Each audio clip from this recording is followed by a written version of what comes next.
Breakout में जब आप ट्रेड लेते हैं तो कुछ टाइम बाद आपको पता चलता है कि ओ शिट, ये तो फेक ब्रेकआउट था। लेकिन अब से ऐसे फालतू के स्टॉप लॉस हिट नहीं होंगे, क्योंकि इस लेक्चर को देखने के बाद आप रियल ब्रेकआउट और फेक ब्रेकआउट को बड़े ही आराम से आइडेंटिफाई कर लेंगे।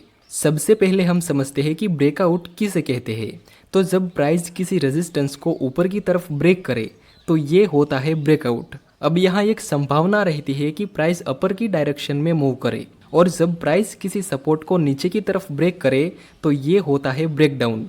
अब इसमें संभावना रहेगी कि प्राइस नीचे की तरफ मूव करे, लेकिन कभी कभार प्राइस किसी इंपॉर्टेंट लेवल को ब्रेक करता है, उसके बाद गलत डायरेक्शन में मूव करता है, जिसको हम फेक ब्रेकआउट बोलते हैं।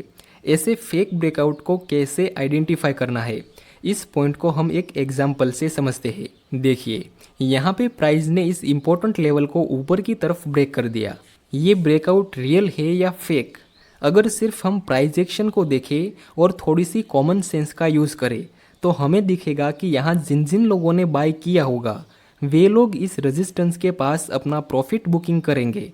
अगर बायर्स प्रॉफिट बुकिंग करेंगे तो प्राइस थोड़ा बहुत नीचे तो आ सकता है। इसलिए जब प्राइस किसी इंपॉर्टेंट लेवल को डायरेक्ट ब्रेक कर दे तो हो सकता है कि ये जो ब्रेकआउट मिला वो फेक हो। इस ग्राफ को देखिए, प्राइस ने इस इम्पोर्टेंट लेवल को ऊपर की तरफ ब्रेक कर दिया।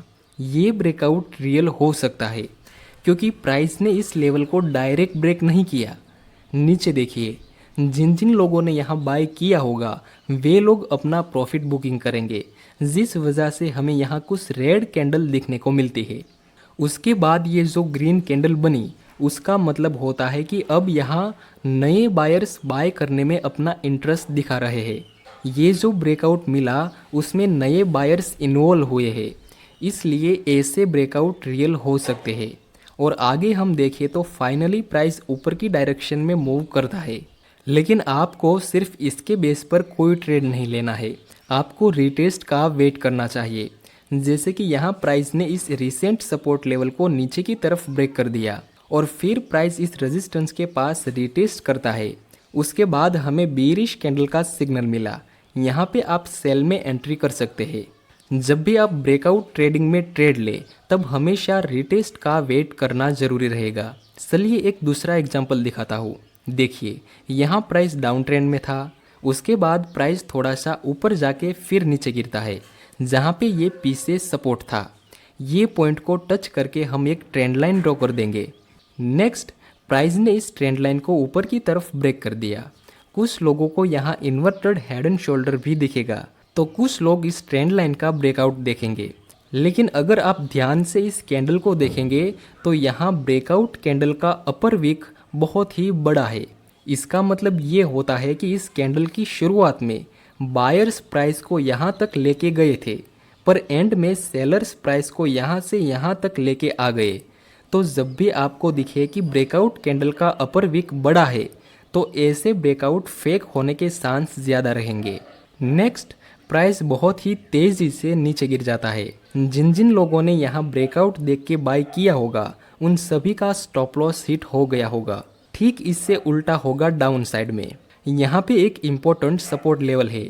नेक्स्ट, प्राइस ने इस सपोर्ट लेवल को ब्रेक कर दिया। यहाँ पे आपको सेल में एंट्री नहीं करनी है क्योंकि कैंडल की शुरुआत में सेलर्स प्राइस को यहाँ तक लेके आ गए थे, जिसके बाद बायर्स एक्टिवेट होते हैं और वे प्राइस को यहाँ से यहाँ तक ऊपर लेके आते हैं। तो ब्रेकडाउन के समय अगर ब्रेकडाउन कैंडल का लोअर विक बड़ा हो तो ऐसे ब्रेकडाउन फेक हो सकते हैं। नेक्स्ट, प्राइस धीरे धीरे ऊपर की तरफ चला जाता है। इस तरह से आप प्राइस एक्शन को देख के फेक ब्रेकआउट और रियल ब्रेकआउट को आइडेंटिफाई कर सकते हैं। चलिए अब मैं समझाता हूँ कि आप वॉल्यूम इंडिकेटर का यूज़ करके फेक ब्रेकआउट कैसे आइडेंटिफाई कर सकते हैं। जैसा कि यहाँ पे आप देख सकते हैं, प्राइस इस साइडवे रेंज में मूवमेंट कर रहा था। उसके बाद प्राइस इस रेजिस्टेंस लेवल को ऊपर की तरफ ब्रेक कर देता है। यहाँ पे अगर हम वॉल्यूम इंडिकेटर को अप्लाई करें तो ब्रेकआउट कैंडल का वॉल्यूम तो नॉर्मल ही है, वॉल्यूम ज़्यादा इंक्रीज नहीं हुआ।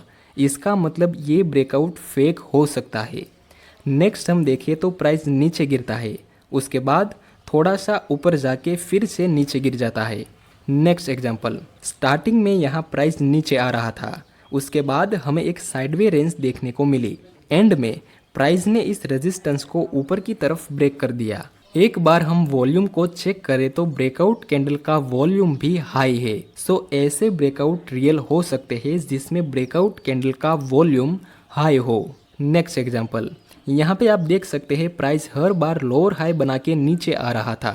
सो यहाँ हम एक ट्रेंड लाइन ड्रॉ कर देंगे और ये 2 पॉइंट को टच करके भी हम एक दूसरी ट्रेंड लाइन ड्रॉ कर देंगे जो कि सपोर्ट का काम करेगी। नेक्स्ट, प्राइस ने इस ट्रेंड लाइन को ऊपर की तरफ ब्रेक कर दिया और जिस कैंडल से ब्रेकआउट मिला उसका वॉल्यूम भी हाई है।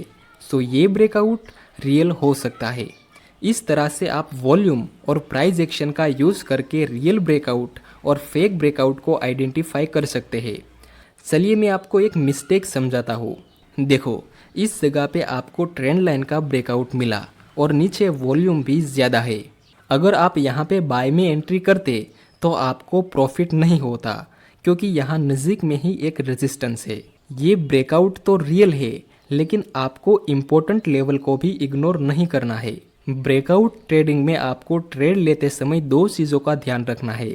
एक तो आपका ब्रेकआउट रियल हो और दूसरा कि आसपास में कोई इम्पोर्टेंट लेवल ना हो। और कमेंट में बताना आपको ये वीडियो कैसा लगा।